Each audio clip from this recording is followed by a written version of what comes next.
Hi dears, എല്ലാവർക്കും സുഖമാണല്ലോ. ഇന്നത്തെ നമ്മുടെ റെസിപ്പി ഒരു ബീട്രൂട്ട് അച്ചാറാണ്. എരിവും പുളിയും മധുരവും ചേർന്ന നല്ലൊരു സ്പെഷ്യൽ അച്ചാറാണ്. വീഡിയോ സ്കിപ്പ് ചെയ്യാതെ കാണണേ. പിന്നെ ഇഷ്ടപ്പെട്ട് കഴിഞ്ഞാൽ ഒന്ന് ലൈക്ക് ചെയ്യണേ. അതിനായിട്ട് ഞാൻ ഒരു 200 ഗ്രാം ഒരു ബീട്രൂട്ട് എടുത്തിട്ടുണ്ട്. അപ്പോൾ ബീട്രൂട്ട് ഇനി വേണ്ടത് നമ്മൾക്ക് ഒരു 3-4 പച്ചമുളക് കട്ട് ചെയ്തതും ഒരു 5 വെള്ളുള്ളി ചെറുതായി കട്ട് ചെയ്തതും ഒരു ചെറിയ കഷ്ണം ഇഞ്ചി പൊടിയായി കട്ട് ചെയ്തതും വേണം. അപ്പോൾ ബീട്രൂട്ട് തോലെല്ലാം കളഞ്ഞ് വൃത്തിയാക്കി നല്ല പൊടിയായിട്ട് വേണം കട്ട് ചെയ്യാനായിട്ട്. ഇതേപോലെ നമുക്ക് കട്ട് ചെയ്തെടുക്കണം. ഇതേപോലെ പൊടിയായിട്ട് കട്ട് ചെയ്തെടുത്തിട്ടുണ്ട്. ആ ബീട്രൂട്ട് ഞാൻ ബൗളിലേക്ക് മാറ്റി കൊടുത്തു. ഇനി നമ്മൾക്ക് വേണ്ടത് ഒരു 1.5 മുറി ചെറുനാരങ്ങ, നല്ല നീരുള്ള ചെറുനാരങ്ങ. ഞാൻ ആ 1.5 മുറി ഒരു ബൗളിലേക്ക് അതിൻ്റെ നീരെല്ലാം നന്നായിട്ട് പിഴിഞ്ഞെടുക്കുന്നുണ്ട്. അപ്പോൾ എന്തായാലും വീഡിയോ നിങ്ങൾ സ്കിപ്പ് ചെയ്യാതെ കാണണേ. 1-2 നല്ല ടിപ്പ് ഇതിൽ കാണിക്കുന്നുണ്ട്. അപ്പോൾ ചെറുനാരങ്ങയുടെ കുരുവെല്ലാം കളഞ്ഞു വെച്ചു. ഇനി നമ്മൾക്ക് വേണ്ടത് അച്ചാർ പൊടിയാണ്. അപ്പോൾ നമുക്ക് മാർക്കറ്റിൽ കിട്ടുന്ന അച്ചാർ പൊടി ഒരു 2 സ്പൂൺ അച്ചാർ പൊടി എടുത്തിട്ടുണ്ട്. ഇതിൽ ഉലുവയും കടുകയും മുളക് പൊടി മഞ്ഞൾപ്പൊടിയൊക്കെ ചേരും. പിന്നെ ഒരു അരമുറി വെല്ലം, വലിയ അരമുറി വെല്ലം ചെറുതായി കട്ട് ചെയ്തെടുത്തിട്ടുണ്ട്. പിന്നെ നമുക്ക് വേണ്ട നല്ലെണ്ണ. ഒരു ഫ്രൈ പാൻ അടുപ്പിലേക്ക് വെച്ചു. മീഡിയം ഫ്ലെയിമിലിടുക. ഒരു 2 ടേബിൾ സ്പൂൺ അളവിൽ നല്ലെണ്ണ ഒഴിച്ചു കൊടുക്കുക. എണ്ണ ഒന്ന് ചൂടായി വരുന്ന സമയത്ത് ഒരു 1/4 സ്പൂണിലധികം കടുക് ചേർത്ത് കൊടുക്കാം. പിന്നെ നമ്മൾ കട്ട് ചെയ്ത് വെച്ച വെള്ളുള്ളി ചേർക്കാം. ഇഞ്ചിയും ചേർക്കാം, പച്ചമുളകും ചേർക്കാം. നല്ലതുപോലെ ഇതൊന്ന് വഴറ്റിയെടുക്കുക. അപ്പോൾ മീഡിയം ഫ്ലെയിമിൽ തന്നെ ഇടുക, കരിയാതെ ഇത് നന്നായിട്ടൊന്ന് വഴറ്റിയെടുക്കണം. ആ ഇഞ്ചിയും വെള്ളുള്ളിയെല്ലാം മൂപ്പായി നല്ലൊരു മണം വരണം.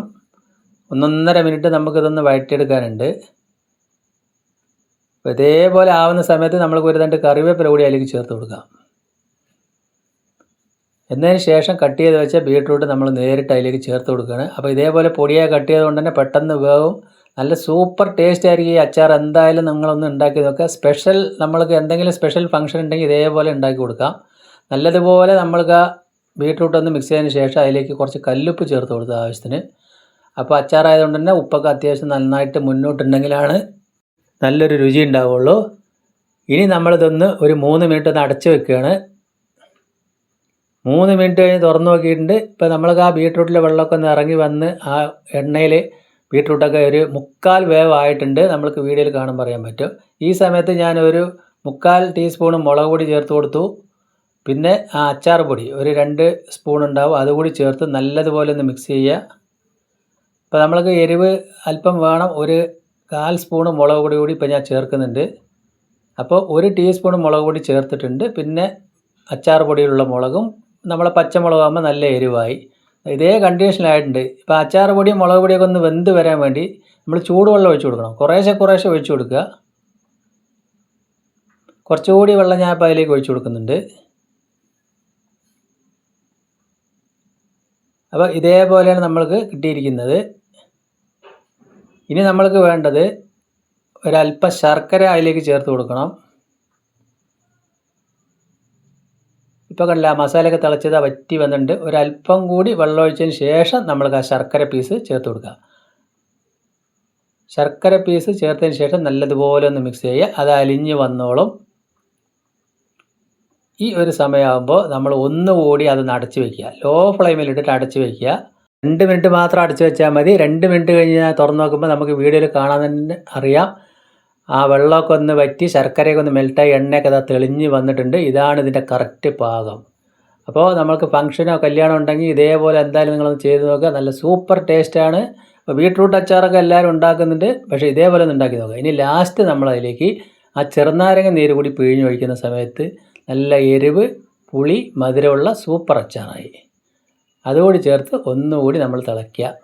അപ്പോൾ കണ്ടില്ലേ, എണ്ണ തെളിഞ്ഞ് നല്ല കറക്റ്റായിട്ട് വന്നു. അപ്പോൾ എന്തായാലും നിങ്ങൾ ഈ ഓണത്തിന് ഇതേപോലെ ഒന്ന് ട്രൈ ചെയ്ത് നോക്കുക. ഓണത്തിന് മാത്രമല്ല, എന്ത് ഫംഗ്ഷൻ ഉണ്ടെങ്കിലും ഇത് ഉണ്ടാക്കുക. കുട്ടികളെന്നെല്ലാം നല്ല ഇഷ്ടപ്പെട്ട് കഴിച്ചോളും. ലാസ്റ്റ് ഒരു പൊടി ഉപ്പും കൂടി ഞാൻ ഇപ്പോൾ കൈകൊണ്ട് അതിലേക്ക് വിതറി കൊടുത്തു.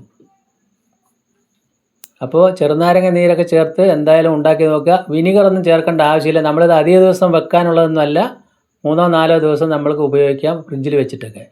അപ്പോൾ അതിൻ്റെ ഫ്ലെയിം ഓഫാക്കി അടച്ചു വെച്ചു. ചൂട് ഒരുവിധം ആറിയതിന് ശേഷം അതാ കാണിച്ചു തരാം. അപ്പോൾ അതിൻ്റെ പാകമാണ് ഞാൻ കാണിക്കുന്നത്. നല്ല ടേസ്റ്റ് ഉണ്ട്. ഞാൻ ആ പ്ലേറ്റിലേക്ക് വിളമ്പി കാണിച്ചു തരാം. ഇതേ പാകത്തിനാണ് വേണ്ടത്. അപ്പോൾ എൻ്റെ വീഡിയോ നിങ്ങൾക്ക് എല്ലാവർക്കും ഇഷ്ടപ്പെട്ടെന്ന് വിശ്വസിക്കുന്നു. ഇഷ്ടപ്പെട്ട് കഴിഞ്ഞാൽ ഒന്ന് ലൈക്ക് ചെയ്യണേ. പിന്നെ ഫ്രണ്ട്സിനും ഫാമിലിക്കൊക്കെ ഒന്ന് ഷെയർ ചെയ്ത് സപ്പോർട്ട് ചെയ്യുക. വീണ്ടും നല്ലൊരു വീഡിയോ ആയിട്ട് കാണാം. താങ്ക്